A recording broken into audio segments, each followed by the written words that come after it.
मारवर्मन सुंदर पांड्य प्रथम का जीवन परिचय। नाम मारवर्मन सुंदर पांड्य प्रथम वंश पांड्य वंश। पिता कुलशेखर पांड्य सामान्यतः इतिहासकारों द्वारा माना जाता है। जन्म लगभग 12वीं शताब्दी के उत्तरार्ध। सटीक वर्ष ज्ञात नहीं। जन्म स्थान मदुरई वर्तमान तमिलनाडु।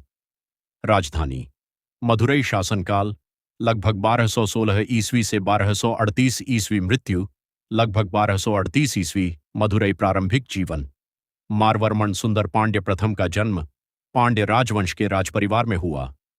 बचपन से ही उन्हें युद्ध कला, राजनीति, प्रशासन और धर्म की शिक्षा दी गई। युवावस्था में उन्होंने सेना का नेतृत्व करना सीखा और राज्य के प्रशासनिक कार्यों में भाग लिया। सिंहासन पर आरूढ़ होना 1216 ईस्वी के आसपास वे पांड्य साम्राज्य के राजा बने। उस समय दक्षिण भारत में चोल साम्राज्य कमजोर हो रहा था। उन्होंने इस अवसर का लाभ उठाकर पांड्य राज्य को पुनः शक्तिशाली बनाया। प्रमुख विजय एवं उपलब्धियां चोल शासक को पराजित कर पांड्य राज्य की प्रतिष्ठा पुनः स्थापित की। राज्य की सीमाओं का विस्तार किया और अनेक क्षेत्रों पर अधिकार स्थापित किया। प्रशासन को संगठित एवं सुदृढ़ बनाया। व्यापार, विशेषकर समुद्री व्यापार, को बढ़ावा दिया। मंदिरों के निर्माण और जीर्णोद्धार में सहयोग दिया तथा धार्मिक संस्थाओं को संरक्षण प्रदान किया। उनके शासनकाल में पांड्य साम्राज्य दक्षिण भारत की प्रमुख शक्ति बनकर उभरा। प्रशासन मारवर्मन सुंदर पांड्य न्यायप्रिय एवं कुशल शासक माने जाते हैं। उन्होंने अधिकारियों की नियुक्ति, कर व्यवस्था और कानून व्यवस्था को मजबूत किया। कृषि, सिंचाई और व्यापार के विकास पर विशेष ध्यान दिया। धार्मिक नीति वे मुख्यतः शैव धर्म के अनुयायी थे, किंतु अन्य धर्मों के प्रति भी सहिष्णु थे। उन्होंने अनेक मंदिरों को दान दिया और धार्मिक गतिविधियों को संरक्षण प्रदान किया। मृत्यु लगभग 1238 ईस्वी में उनकी मृत्यु हुई। उनके निधन के बाद उनके उत्तराधिकारियों ने पांड्य साम्राज्य की शक्ति को आगे बढ़ाया, जिसका चरम उत्कर्ष बाद में जाटवर्मन सुंदर पांड्य प्रथम के शासनकाल में देखने को मिला। जाटवर्मन सुंदर पांड्य प्रथम का जीवन परिचय। नाम जाटवर्मन सुंदर पांड्य प्रथम वंश पांड्य वंश। पिता मारवर्मन सुंदर पांड्य प्रथम अधिकांश इतिहासकारों के अनुसार। जन्म लगभग 13वीं शताब्दी के प्रारंभ में। सटीक वर्ष ज्ञात नहीं। जन्म स्थान मदुरई वर्तमान तमिलनाडु। राजधानी मदुरई। शासनकाल लगभग 1251 ईस्वी से 1268 ईस्वी। मृत्यु लगभग 1268 ईस्वी। मदुरई। प्रारंभिक जीवन जाटवर्मन सुंदर पांड्य प्रथम का जन्म पांड्य राज परिवार में हुआ। बचपन से ही उन्हें युद्ध कला, प्रशासन, कूटनीति तथा धर्म की शिक्षा दी गई। युवावस्था में उन्होंने सैन्य अभियानों में भाग लिया और शासन का अनुभव प्राप्त किया। सिंहासन पर आरूढ़ होना लगभग 1251 ईस्वी में वे पांड्य साम्राज्य के शासक बने। उस समय दक्षिण भारत में अनेक राज्य सत्ता के लिए संघर्ष कर रहे थे। उन्होंने अपनी सैन्य शक्ति और कुशल नेतृत्व से पांड्य साम्राज्य को अत्यंत शक्तिशाली बनाया। प्रमुख विजय एवं उपलब्धियां चोल साम्राज्य को पूरी तरह अपने अधीन कर लिया। होयसाल, चेरा तथा श्रीलंका के कुछ भागों पर विजय प्राप्त की। नेल्लोर, आंध्र प्रदेश तक अपना प्रभाव स्थापित किया। समुद्री व्यापार को बढ़ावा दिया, जिससे राज्य समृद्ध हुआ। श्रीरंगम रंगनाथ स्वामी मंदिर के स्वर्ण मंडप और अन्य धार्मिक कार्यों के लिए प्रसिद्ध दान दिए। अनेक मंदिरों का निर्माण और जीर्णोद्धार कराया। प्रशासन वे एक कुशल प्रशासक थे।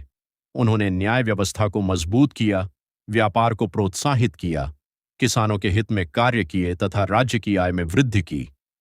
उनके शासनकाल में पांड्य साम्राज्य आर्थिक और राजनीतिक दृष्टि से अपने चरम पर पहुंचा। धार्मिक नीति वे हिंदू धर्म के संरक्षक थे। उन्होंने विशेष रूप से वैष्णव और शैव मंदिरों को संरक्षण दिया तथा धार्मिक सहिष्णुता की नीति अपनाई।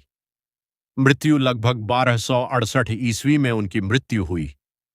उनके निधन के बाद पांड्य साम्राज्य कुछ समय तक शक्तिशाली रहा, लेकिन बाद में आंतरिक संघर्षों के कारण उसका पतन शुरू हो गया। नन्हुक का जीवन परिचय। नमस्कार दोस्तों, आज हम जानेंगे चंदेल वंश के संस्थापक नन्हुक के बारे में। नन्हुक का शासनकाल लगभग 831 ईस्वी से 845 ईस्वी तक माना जाता है। इन्हें चंदेल वंश का प्रथम शासक और संस्थापक माना जाता है। प्रारंभ में वे गुर्जर प्रतिहार साम्राज्य के सामंत थे, लेकिन अपनी वीरता, कुशल नेतृत्व और राजनीतिक क्षमता के बल पर उन्होंने बुंदेलखंड क्षेत्र में चंदेल शक्ति की मजबूत नींव रखी।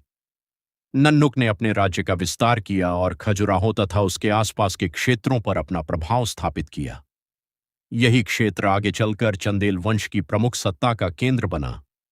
उनके शासनकाल में राज्य की प्रशासनिक व्यवस्था को मजबूत किया गया, जिससे आने वाले शासकों को एक सुदृढ़ आधार मिला। यद्यपि नन्नुक के समय के विस्तृत ऐतिहासिक अभिलेख कम उपलब्ध हैं, फिर भी इतिहासकार उन्हें चंदेल वंश के उत्थान का श्रेय देते हैं। उनके द्वारा स्थापित राज्य को बाद में यशोवर्मन, धंग और विद्याधर जैसे महान शासकों ने एक शक्तिशाली साम्राज्य में बदल दिया। इसी कारण नन्नुक को चंदेल वंश के इतिहास का आधार स्तंभ माना जाता है।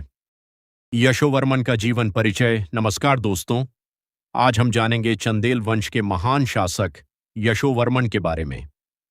यशोवर्मन का शासनकाल लगभग 925 ईस्वी से 950 ईस्वी तक माना जाता है। वे चंदेल वंश के सबसे शक्तिशाली प्रारंभिक शासकों में से एक थे। उनके शासनकाल में चंदेल राज्य का तेजी से विस्तार हुआ और उसकी राजनीतिक शक्ति में उल्लेखनीय वृद्धि हुई। यशोवर्मन की सबसे बड़ी उपलब्धि कालिंजर दुर्ग पर अधिकार स्थापित करना थी। यह दुर्ग उत्तर भारत के सबसे महत्वपूर्ण और अभेद्य किलों में गिना जाता था। इस विजय ने चंदेल वंश की प्रतिष्ठा को नई ऊंचाइयों तक पहुंचा दिया। यशोवर्मन कला, संस्कृति और धर्म के भी महान संरक्षक थे। उनके शासनकाल में खजुराहो में प्रसिद्ध लक्ष्मण मंदिर का निर्माण कराया गया, जो आज भारतीय स्थापत्य कला का एक उत्कृष्ट उदाहरण माना जाता है। यशोवर्मन ने अपनी वीरता, दूरदर्शिता और कुशल प्रशासन के बल पर चंदेल वंश को एक मजबूत और समृद्ध राज्य बनाया। उनके द्वारा स्थापित सशक्त नींव पर आगे चलकर ढंग और विद्याधर जैसे महान शासकों ने चंदेल साम्राज्य को और अधिक शक्तिशाली बनाया। ढंग का जीवन परिचय। नमस्कार दोस्तों, आज हम जानेंगे चंदेल वंश के महान और शक्तिशाली शासक ढंग के बारे में। ढंग का शासनकाल लगभग 950 ईस्वी से 1002 ईस्वी तक माना जाता है। वे चंदेल वंश के सबसे सफल शासकों में से एक थे। उनके शासनकाल में चंदेल राज्य ने स्वतंत्र और शक्तिशाली साम्राज्य का रूप धारण किया। ढंग एक वीर योद्धा, कुशल प्रशासक और कला एवं धर्म के संरक्षक थे।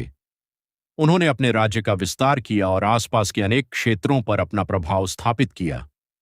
उनके शासन में चंदेल साम्राज्य की राजनीतिक शक्ति और प्रतिष्ठा लगातार बढ़ती रही।